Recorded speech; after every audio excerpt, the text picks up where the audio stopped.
dan salam sehat untuk kita semua.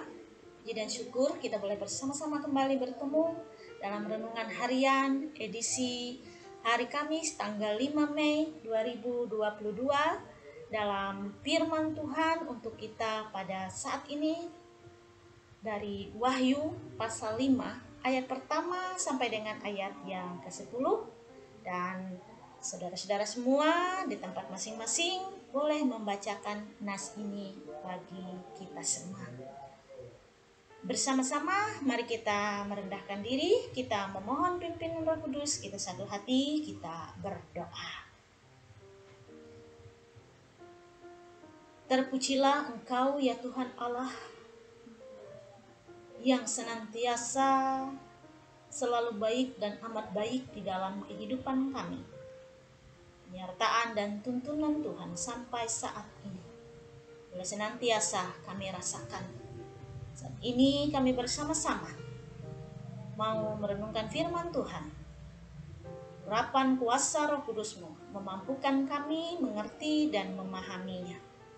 Dan kami boleh menjadi pelaku firman Tuhan di dalam kehidupan kami. Diberkatilah kami semua di dalam Yesus Kristus kami berdoa. Amin.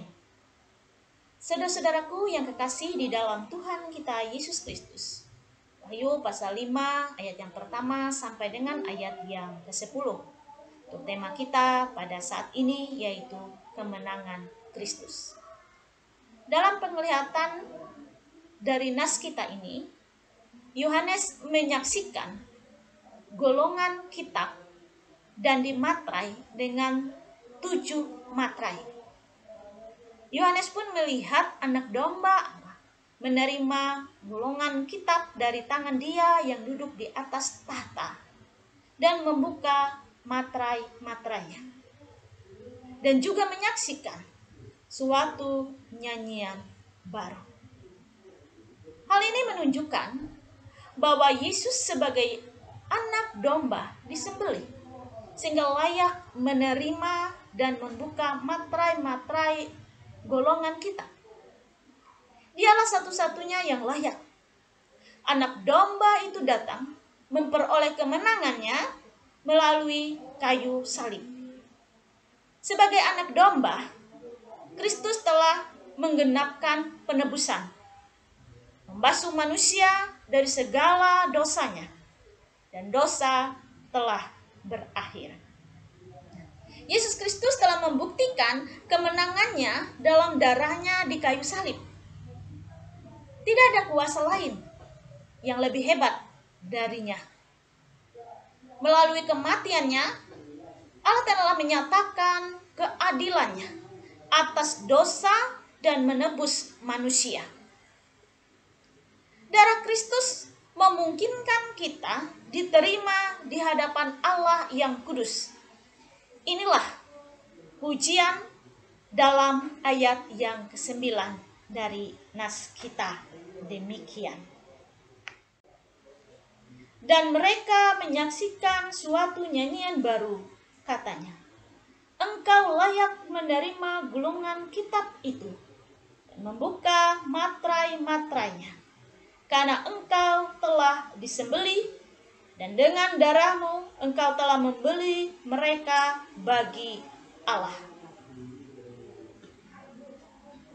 Dengan kematiannya dan pengorbanannya di kayu salib, agar semua manusia yang percaya kepadanya memperoleh keselamatan dan kehidupan kekal. Dengan kematiannya, kuasa iblis pun dikalahkannya. Kematiannya adalah satu-satunya penebusan bagi dosa manusia oleh darah Yesus Kristus, anaknya yang tunggal. Karena Yesus mengembalikan kemuliaan Allah yang telah hilang. Yesus Kristus kini memegang kendali atas sejarah dunia dan umat manusia. Melalui nyanyian pujian semua makhluk, kita diingatkan untuk memusatkan diri pada pujian dan penyembahan, terus beriman kepada Kristus. bukan kepada yang lain. Saudara-saudaraku, ketika kita kembali menjalani hari-hari kita dengan beban-beban hidup yang mungkin masih sama, biarlah cara kita menyikapinya atau menghadapinya sekarang berbeda. Kita menjadi lebih kuat, kita lebih beriman, karena kemenangan Kristus juga berarti kemenangan kita, orang-orang yang percaya kepadanya. Karena itu, jangan pernah tergoda untuk percaya kepada kuasa-kuasa lain, dan jangan pernah meninggalkannya. Hanya dalam Kristus yang telah menang atas kuasa, atas segala sesuatu, kita dapat meletakkan pengharapan dan jaminan atas masa depan yang indah bersamanya. Saat ini kita bersuka cita dalam keselamatan Allah, tetapi jangan melupakan pengorbanannya. Walaupun keselamatan itu cuma-cuma, Allah membayarnya dengan mahal melalui kematian Kristus. Mari kita bersungkur di hadapannya, bersyukur atas karyanya bagi kita, dan menaikkan segala pujian, hormat, dan kemuliaan hanya baginya. Amin. Mari kita bersama-sama satu hati kita berdoa kembali. Mengucap syukur dan terima kasih Tuhan atas karya terbesar di dalam kehidupan kami. Engkau telah mengorbankan diri di kayu salib untuk menebus dosa-dosa kami, agar kami yang percaya di dalam Engkau memperoleh keselamatan dan kehidupan kekal.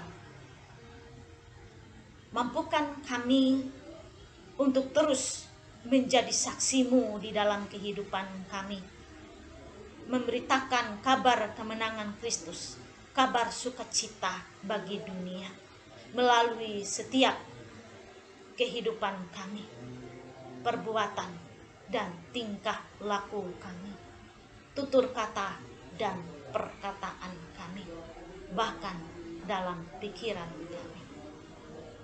Bapa yang terkasih,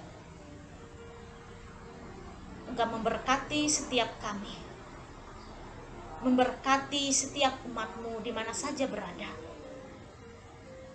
agar senantiasa tetaplah kami setia mengikut Engkau sampai pada akhirnya. Kendati apapun yang kami hadapi, kami tetap teguh di dalam Tuhan.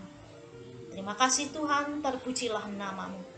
Di dalam dan oleh Yesus Kristus kami berdoa dan bersyukur.